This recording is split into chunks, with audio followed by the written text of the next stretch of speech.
Hello friend, good evening. എല്ലാവർക്കും നമസ്കാരം. ട്രംപിന്റെ ഭീഷണി തിരുവ പ്രശ്നത്തിൽ അല്ലെങ്കിൽ നികുതി വ്യാപാര നികുതിയുടെ പ്രശ്നത്തിൽ ട്രംപിന്റെ ഭീഷണി എല്ലാ രാജ്യങ്ങൾക്കെതിരെയും പ്രധാനപ്പെട്ട ട്രേഡിംഗ് പാർട്ട്നേഴ്സിനെല്ലാം ഭീഷണി മുഴക്കി അദ്ദേഹം തീരുവ ഏർപ്പെടുത്തുകയൊക്കെ ചെയ്തിരുന്നു. അപ്പോൾ ഇന്ത്യയുടെ ഏറ്റവും വലിയ ട്രേഡിംഗ് പാർട്ണറാണ് അമേരിക്ക എന്ന് പറഞ്ഞത്. അപ്പോൾ രണ്ട് രാജ്യങ്ങൾക്കും പരസ്പരം ഒഴിവാക്കാൻ പറ്റാത്ത രീതിയിലുള്ളൊരു ട്രേഡിംഗ് റിലേഷൻ ഉണ്ട്. അത് എക്സിസ്റ്റിംഗ് ലെവലിലും ഇനി അത് തീർച്ചയായിട്ടും അത് കൂടുതൽ അതിനെ വർദ്ധിപ്പിക്കുവാനും അല്ലെങ്കിൽ വ്യാപിപ്പിക്കുവാനും തരത്തിലുള്ള പൊട്ടൻഷ്യലും ഇരു രാജ്യങ്ങൾക്കും ഉണ്ട്. അപ്പൊ ഈ ഒരു പ്രശ്നം കൂടുതൽ വ്യാപാരത്തിൽ ഏറ്റവും കൂടുതൽ നമ്മളിപ്പോൾ ട്രേഡ് ബാലൻസ് ഈ പറഞ്ഞ രാജ്യങ്ങളെല്ലാം എടുത്തു നോക്കുമ്പോൾ അമേരിക്കയ്ക്ക് കുറവും മറ്റുള്ള രാജ്യങ്ങൾക്കെല്ലാം കൂടുതലൊക്കെയാണ്. അങ്ങനെയുള്ള രാജ്യങ്ങളെയാണ് ട്രംപും അമേരിക്കയെ ടാർഗറ്റ് ചെയ്തതും തീരുവ എന്ന് പറയുന്ന ഭീഷണി ട്രംപ് ഈ രാജ്യങ്ങൾക്കെതിരെ, ഇന്ത്യ ഉൾപ്പെടെയുള്ള രാജ്യങ്ങൾക്കെതിരെ തീരുവ ഭീഷണി മുഴക്കിയതും തീരുവ ഇമ്പോസ് ചെയ്തതും ഒക്കെ തന്നെ. അപ്പോൾ തീർച്ചയായിട്ടും അങ്ങനൊരു ഭീഷണി ഉണ്ടാവുകയും അത് പല രാജ്യങ്ങളെയും പെട്ടെന്ന് ധൃതി പിടിച്ച് അമേരിക്കയുമായിട്ട് ഒരു വ്യാപാര കരാറിൽ, ഒരു ഫ്രീ ട്രേഡ് എഗ്രിമെന്റ് എന്നൊക്കെ നമ്മൾ പറയും, അല്ലെങ്കിൽ ഒരു വ്യാപാര കരാറിലേക്ക് എത്തിക്കുന്ന തരത്തിലേക്ക് അല്ലെങ്കിൽ തലത്തിലേക്ക് അത് കാര്യങ്ങൾ വഴിതെളിച്ചു എന്നുള്ളൊരു സത്യം. ചൈന ഒഴിച്ച് ബാക്കി ഒട്ടുമിക്ക രാജ്യങ്ങളൊക്കെ തന്നെ ഏകദേശം ട്രംപിന്റെ ഭീഷണിക്ക് മൊറോർലെസ് ഏറെക്കുറെയൊക്കെ വഴങ്ങുന്ന അല്ലെങ്കിൽ അവർ ഒരു വ്യാപാര ചർച്ചയ്ക്ക് തയ്യാറാണ് എന്നൊരു സന്നദ്ധത പ്രകടിപ്പിക്കുകയോ ചെയ്തത്. ചൈന മാത്രമേ ഉള്ളൂ, അല്ലെങ്കിൽ അമേരിക്കയും ചൈനയും തമ്മിലുള്ള പ്രശ്നങ്ങൾ മാത്രമേ ഉള്ളൂ ഇതുവരെ അങ്ങനെ ഒരു വ്യക്തമായിട്ടുള്ള എന്താ സൗഹൃദപരമായിട്ടുള്ള ഒരു ചർച്ചയിലേക്ക് വഴിതെളിച്ചിട്ടില്ല ഇതിനാണ്. ഇരു രാജ്യങ്ങളും അതാത് രാജ്യങ്ങളുടെ നിലയിലും ഒക്കെ തന്നെ അവർ കടുംപിടുത്തം അങ്ങോട്ടും ഇങ്ങോട്ടും കാണിച്ചുകൊണ്ടിരിക്കുകയാണ്. പക്ഷേ ഇന്ത്യ പെട്ടെന്ന് തന്നെ ട്രംപിന്റെ വ്യാപാര ചുങ്ക ഭീഷണി ഉണ്ടായപ്പോൾ തന്നെ ഇന്ത്യ പെട്ടെന്ന് തന്നെ അതിനെ വ്യാപാര ചർച്ചയ്ക്ക് ഒരുക്കമാണെന്ന് അറിയിക്കുകയും സന്നദ്ധത പ്രകടിപ്പിക്കുകയും അതിനുശേഷം ഇരു രാജ്യങ്ങളും തമ്മിൽ വ്യാപാര കരാറിന് വേണ്ടി, വ്യാപാര കരാർ എന്ന് പറയുമ്പം ട്രംപ് അതിലേക്ക് വഴിതെളിക്കാൻ വേണ്ടിയാണ് ഒരു പക്ഷേ ഈ നമ്മുടെ ടാരിഫിന്റെ ഭീഷണി മുഴക്കിയത് അല്ലെങ്കിൽ ടാരിഫ് ഏർപ്പെടുത്തിയതൊക്കെ തന്നെ. അപ്പോൾ ഇന്ത്യയെ പോലുള്ള വലിയൊരു രാജ്യത്തിൻ്റെ വളർന്നു വരുന്ന ഒരു സാമ്പത്തിക ശക്തിയായിട്ടുള്ള ഇന്ത്യയുടെ മാർക്കറ്റ് നഷ്ടപ്പെടുക എന്നുള്ളത് അമേരിക്കയ്ക്ക് അഫോർഡ് ചെയ്യാൻ കഴിയുന്ന ഒരു കാര്യമല്ല. കാരണം കൂടുതൽ പൊട്ടൻഷ്യൽ അമേരിക്കൻ ഉൽപ്പന്നങ്ങൾക്ക് കൂടുതൽ മാർക്കറ്റ് ആക്സസ് കിട്ടുക എന്നുവെച്ചാൽ അമേരിക്കൻ ഉൽപ്പന്നങ്ങൾ കൂടുതൽ വിറ്റഴിക്കാൻ പരുവത്തിൽ ഇന്ത്യയുടെ നിയമങ്ങളെയും അല്ലെങ്കിൽ സംവിധാനങ്ങളെയൊക്കെ മാറ്റിയെടുക്കുക എന്നുള്ളൊരു കടുംപിടുത്തമാണ് ട്രംപ് അല്ലെങ്കിൽ ട്രംപിൻ്റെ നേതൃത്വത്തിലുള്ള അമേരിക്കൻ ഭരണകൂടം മുന്നോട്ട് വെക്കുന്നത്. ട്രംപിൻ്റെ അഭിപ്രായം അനുസരിച്ച് ശരിക്കും പറഞ്ഞു കഴിഞ്ഞാൽ ഇന്ത്യയിൽ ബിസിനസ് ചെയ്യാൻ അമേരിക്കൻ കമ്പനികൾക്ക് കഴിയുന്നില്ല എന്നുള്ളതാണ് കാര്യം. ശരി, നമ്മുടെ കാരണം നിയമങ്ങൾ വളരെ കർക്കശമാണ് ഇന്ത്യയിൽ. ശരിക്കും പറഞ്ഞു കഴിഞ്ഞാൽ ഇക്കണോമിക് ഫിനാൻഷ്യൽ ലോസ് ഒക്കെ പറഞ്ഞാൽ വളരെ കർക്കശമാണ്. അത്ര പെട്ടെന്നൊന്നും കാര്യങ്ങൾ സാധിക്കുക എന്നുള്ളത് പിന്നെ നമ്മൾ വിചാരിക്കുന്ന അത്ര എളുപ്പത്തിലുള്ള കാര്യമൊന്നുമല്ല. കാരണം നമ്മൾ എപ്പോഴും ഒരു സാമ്പത്തികമായി പിന്നോക്കം നിൽക്കുന്ന ഒരു രാജ്യമായതുകൊണ്ട് നമ്മുടെ എക്കോണമിയെ കുറേയൊക്കെ പ്രൊട്ടക്ട് ചെയ്തേ പറ്റത്തുള്ളൂ. അതൊക്കെ ചെയ്യുന്നുണ്ട്. പക്ഷേ നിയമങ്ങൾ കൂടുതലാണ്, ഒത്തിരി കർക്കശമാണ്. ഫ്രീ എൻ്റർപ്രൈസ് എന്നുള്ളൊരു കോൺസെപ്റ്റിലേക്കൊന്നും നമ്മളിതുവരെ പോയിട്ടില്ല. അപ്പം നമ്മുടെ എക്കോണമി പ്രൊട്ടക്ട് ചെയ്യുന്ന പറയുമ്പോൾ നമ്മുടെ ഡൊമസ്റ്റിക് എക്കോണമി, ആഭ്യന്തരമായിട്ടുള്ള തദ്ദേശീയമായിട്ടുള്ള വ്യവസായങ്ങൾക്ക് അത് ഗുണകരമാണെന്ന് ചോദിച്ചു കഴിഞ്ഞാൽ ചൈനയിൽ നിന്നുള്ള ഇറക്കുമതി കാരണം നമ്മുടെ പല മേഖലകളും തകർന്നടിഞ്ഞിട്ടുണ്ട്. അത് വേറെ കാര്യം. എന്നിരുന്നാലും അമേരിക്കൻ ഉൽപ്പന്നങ്ങൾക്ക് അല്ലെങ്കിൽ അമേരിക്കൻ കമ്പനികൾക്ക് ഇവിടെ മാർക്കറ്റ് പെട്ടെന്ന് ഈസി ആയിട്ടുള്ളൊരു മാർക്കറ്റ് ആക്സസ് ഒന്നും അവർക്ക് സാധ്യമല്ല. അപ്പോൾ ആ ഒരു പിന്നെ ബാരിയർ, തടസ്സം മാറ്റിയെടുക്കുക എന്നുള്ളതാണ് ട്രംപിൻ്റെ ഉദ്ദേശം. അപ്പോൾ ഇരു രാജ്യങ്ങളും തമ്മിലുള്ള ഇടക്കാല ഇന്ററിം ട്രേഡ് കരാർ എന്നൊക്കെ നമുക്ക് പറയാം. അതിന് ഏകദേശം അതിൻ്റെ ഒരു സമവായത്തിൽ അല്ലെങ്കിൽ എന്താണ് പറയുന്നത്, അതിൻ്റെ ഒരു ഫിനിഷിംഗ് ലൈനിലേക്ക് വന്നിട്ടുണ്ട്.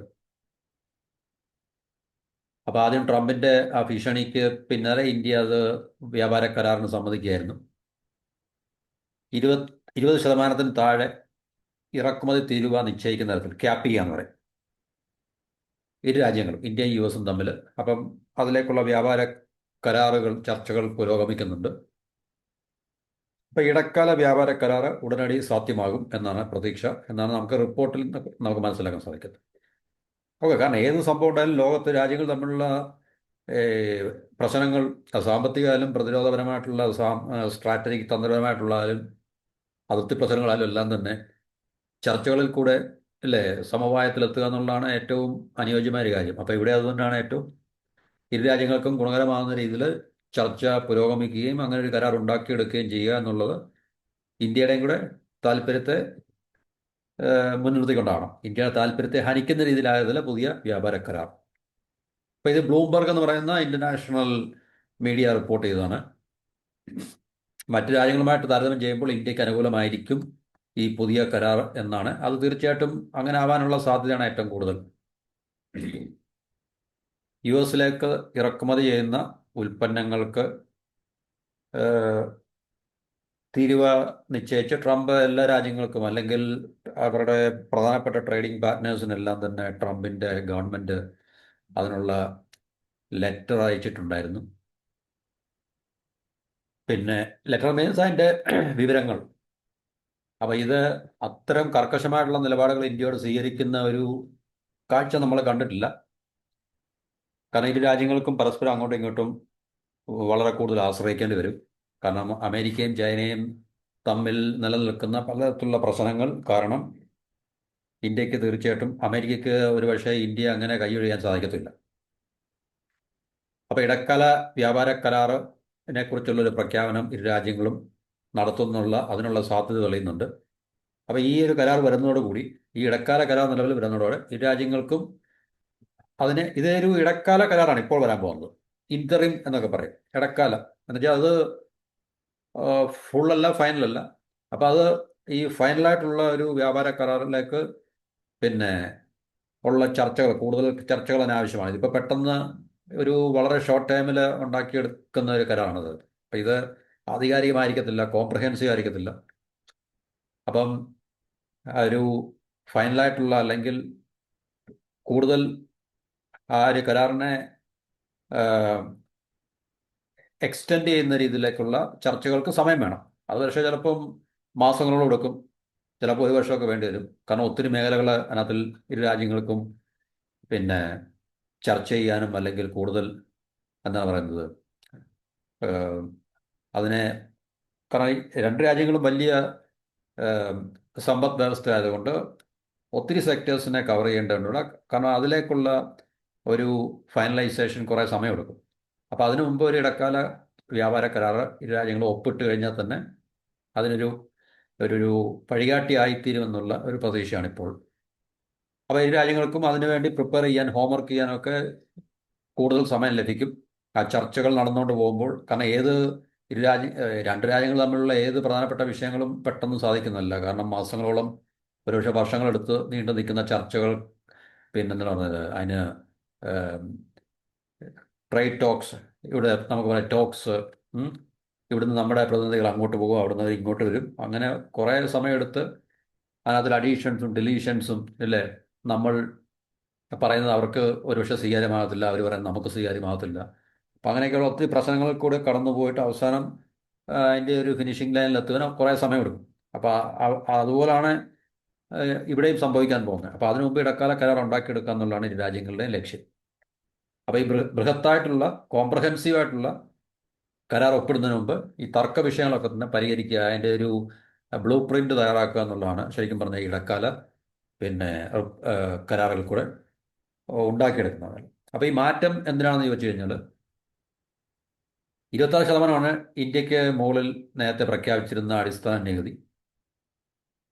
അപ്പോൾ ഇതിന് ആ ഒരു ടാരിഫ് കുറച്ചിട്ട് 20% താഴെ, അത് കൃത്യമായിട്ട് പറഞ്ഞിട്ടില്ല, ഫിക്സ് ആയിട്ടില്ല, എന്തായാലും 20% താഴെ നികുതി ഈടാക്കുമെന്നാണ് ഇപ്പോഴത്തെ സജഷൻ അമേരിക്കയുടെ ഭാഗത്തു നിന്നാണ്. അപ്പോൾ ഭാവി ചർച്ചകൾ എങ്ങനെയാണെന്നൊക്കെ ഉള്ളതിനെക്കുറിച്ച് അതിനുവേണ്ടി അതിനെ വഴിയൊരുക്കിയതിന് ശേഷമാകും ഈ ഇടക്കാല കരാറിൻ്റെ പ്രഖ്യാപനം. അത് പെട്ടെന്ന് തന്നെ വളരെ അടുത്ത ദിവസങ്ങളിൽ തന്നെ അത് ഉണ്ടാകുമെന്നുള്ളതാണ് പ്രതീക്ഷ. അപ്പോൾ ഈ അതെന്താ ഭാവി ചർച്ചകൾ എന്നുണ്ടാകും എന്നുള്ള കാര്യത്തിൽ വ്യക്തത. പക്ഷേ കരാർ പ്രഖ്യാപിക്കാൻ കഴിഞ്ഞാൽ ഇന്ത്യയും അമേരിക്കയുമായിട്ടുള്ള താരിഫ് വിഷയത്തിൽ പിന്നെ ഈ ഒരു വ്യക്തത കൈവന്ന, അല്ലെങ്കിൽ ഒരു ഈ താരിഫ് വിഷയത്തിൽ ഒരു നീക്കുപോക്കിലേക്ക് എത്തിയ ചുരുക്കം ചില രാജ്യങ്ങളിൽ ഒന്നാണ് ഇന്ത്യ. അത് ഇന്ത്യ ആദ്യം തന്നെ പെട്ടെന്ന് തന്നെ അതിൻ്റെ റെഡിനെസ് അല്ലെങ്കിൽ നമ്മളെ താല്പര്യം പ്രകടിപ്പിച്ചിരുന്നു. കാരണം ട്രംപ് ആ ഒരു ഭീഷണിയുമായി മുന്നോട്ട് വന്ന ആ ഒരു സമയത്ത് തന്നെ ഇന്ത്യ ട്രംപിന്റെ മുമ്പിൽ പോയി പറഞ്ഞു വി ആർ റെഡി. പിന്നെ മറ്റ് രാജ്യങ്ങളൊക്കെ തന്നെ, വിയറ്റ്നാം ഇതുപോലുള്ള രാജ്യങ്ങളൊക്കെ തന്നെ അവർ പറഞ്ഞാണ് അമേരിക്കയുമായിട്ട് വ്യാപാര ചർച്ചകൾ നടത്തുവാൻ തയ്യാറാണ്. അവരേർപ്പെടുത്തിയിരിക്കുന്ന ചുങ്കം, അമേരിക്കൻ ഉൽപ്പന്നങ്ങൾക്ക് മുകളിൽ അവരേർപ്പെടുത്തിയിരിക്കുന്ന ചുങ്കം കുറയ്ക്കുവാൻ, ടാരിഫ് കുറയ്ക്കുവാൻ അവർ തയ്യാറാണെന്നൊക്കെ മറ്റ് പല രാജ്യങ്ങളും, ഇന്ത്യ, വിയറ്റ്നാം ഇതുപോലുള്ള രാജ്യങ്ങളൊക്കെ തന്നെ താല്പര്യം പ്രകടിപ്പിച്ചതിൻ്റെ ഫലമായിട്ടാണ് ഇപ്പോൾ ഈ ഇരു രാജ്യങ്ങളും തമ്മിലുള്ള ഈ ഒരു കരാർ, ഇടക്കാല കരാർ, ഇന്ററിം ട്രേഡ് എഗ്രിമെന്റ് ഇപ്പോൾ ആ ഒരു അവസ്ഥയിലേക്ക് നമ്മൾ വന്നെത്തി നിന്നിരിക്കുന്നത്. അപ്പോൾ ബ്രിക്സിന്റെ ഒരു പ്രധാനപ്പെട്ട വിഷയമുണ്ടല്ലോ. ബ്രിക്സിലെ മെമ്പേഴ്സ്, പ്രത്യേക ദിനത്തിൽ അമേരിക്കയുടെ കണ്ണിലെ കരടായിട്ടുള്ള റഷ്യയും ചൈനയും പ്രധാനപ്പെട്ട രണ്ട് രാജ്യങ്ങളായതുകൊണ്ട് ആ രാജ്യങ്ങളോട് ഒത്തുനിന്നുകൊണ്ട് അമേരിക്കയെ വെല്ലുവിളിക്കാൻ മറ്റുള്ള രാജ്യങ്ങളും, ബ്രിക്സിലെ മറ്റുള്ള രാജ്യങ്ങളും തയ്യാറാകുകയാണെങ്കിൽ അവർക്കെതിരെ പിന്നെ വൻതോതിലുള്ള നികുതി അല്ലെങ്കിൽ താരിഫ്, ചുങ്കം, തീരുവ ചുമത്തുന്നതൊക്കെയുള്ള ട്രംപിന്റെ ഭീഷണി ഉണ്ടായിരുന്നു. അപ്പൊ ഈ തീരുവ വിഷയത്തിൽ നമ്മൾ നേരത്തെ പറഞ്ഞ പോലെ പ്രഖ്യാപനം ഉണ്ടായതിനു ശേഷം ആദ്യമായി മുന്നോട്ട് വന്ന ഇന്ത്യയാണ്. അപ്പൊ ഇന്ത്യക്ക് തീർച്ചയായിട്ടും അമേരിക്കയെ ഒഴിവാക്കിക്കൊണ്ട്, ഡോളറിനെ ഒഴിവാക്കിക്കൊണ്ട് ഒരു തൽക്കാലം ഒരു നിലപാടില്ല. അപ്പൊ നേരത്തെ ഇന്ത്യ പറഞ്ഞിരുന്നു, കാരണം ഡോളറിനെ ഒഴിവാക്കി ഡീ ഡോളറൈസേഷൻ എന്നുള്ള ബ്രിക്സ് കറൻസിയിലേക്കൊന്നും തൽക്കാലം ഇന്ത്യ അതിൻ്റെ ഒരു ഭാഗവാക്കല്ല, ബ്രിക്സിലെ മെമ്പറാണെങ്കിൽ തന്നെയും എന്ന് ഇന്ത്യ കഴിഞ്ഞ വർഷം നമ്മുടെ ഫോറിൻ മിനിസ്റ്ററും അതുപോലെ തന്നെ നമ്മുടെ കൊമേഴ്സ് മിനിസ്റ്ററും ഒക്കെ തന്നെ വ്യത്യസ്തമായിട്ടുള്ള പ്രസ്താവനകൾ കൂടെ അവരെ ഇന്ത്യയുടെ ഒഫീഷ്യലായിട്ടുള്ള പോളിസി വ്യക്തമാക്കിയിട്ടുണ്ട്. കാരണം ഇന്ത്യയെ സംബന്ധിച്ച് ഇപ്പം റഷ്യയുടെയും ചൈനയുടെയൊക്കെ അവസ്ഥകൾ നമുക്കറിയാം, അമേരിക്കയായിട്ടുള്ള ബന്ധങ്ങളുടെ ഒരു പിന്നെ രീതികളൊക്കെ നമുക്കറിയാം. പക്ഷേ ഇന്ത്യക്ക് തീർച്ചയായിട്ടും അതുപോലൊരു കർക്കശമായിട്ടുള്ള അല്ലെങ്കിൽ വളരെ ഹാർഷായിട്ടുള്ള ഡീ ഡോളറൈസേഷൻ എന്നുള്ളൊരു പോളിസി നിലപാടെടുക്കുവാൻ തൽക്കാലം സാധിക്കത്തില്ല. അതുകൊണ്ട് ഇന്ത്യക്ക് തീർച്ചയായിട്ടും അമേരിക്കയായിട്ട് കൂടുതൽ കോപ്പറേറ്റ് ചെയ്ത് സഹകരിച്ച് പല മേഖലകളിലും സഹകരിച്ച്, കാരണം നമുക്കത് അത്യാവശ്യമാണ്. കാരണം നമ്മുടെ പ്രതിരോധ മേഖലയായിട്ടും ബന്ധപ്പെട്ടായാലും സാമ്പത്തിക മേഖലയായിട്ട് ബന്ധപ്പെട്ടും ഒക്കെ തന്നെ അമേരിക്കയുടെ ടെക്നോളജിയും ക്യാപിറ്റലും ഒക്കെ തന്നെ നമുക്ക് ലഭിക്കേണ്ടതായിട്ടുണ്ട്. നമ്മുടെ വളർച്ചയ്ക്ക് പിന്നെ അമേരിക്കയായിട്ട് നമ്മൾ നല്ല ബന്ധം സ്ഥാപിക്കുമ്പോൾ തീർച്ചയായിട്ടും മറ്റ് വെസ്റ്റേൺ രാജ്യങ്ങളുമായിട്ട് നമുക്കതിൻ്റെ ആ ഒരു പാറ്റേൺ നമുക്ക് തുടരാൻ സാധിക്കും, യൂറോപ്യൻ രാജ്യങ്ങളുമായിട്ടൊക്കെ. ഇപ്പോൾ ബ്രിക്സ് കൂട്ടായ്മയിൽ ഇന്ത്യ അമേരിക്കയെ ഒഴിവാക്കി കൂടുതൽ ചൈനയായിട്ടും റഷ്യയായിട്ടൊക്കെ സഹകരിച്ചു പോവുകയാണെങ്കിൽ കൂടുതൽ തീരുവ ക്ഷണിച്ചു വരുത്തുമെന്നും, ട്രംപ് നേരത്തെ 500% വരെയൊക്കെ തീരുവ ചുമത്തുന്നതൊക്കെ ട്രംപ് ഭീഷണിപ്പെടുത്തുന്നു ഈ ബ്രിക്സ് സമ്മേളനത്തിന് മുമ്പ്.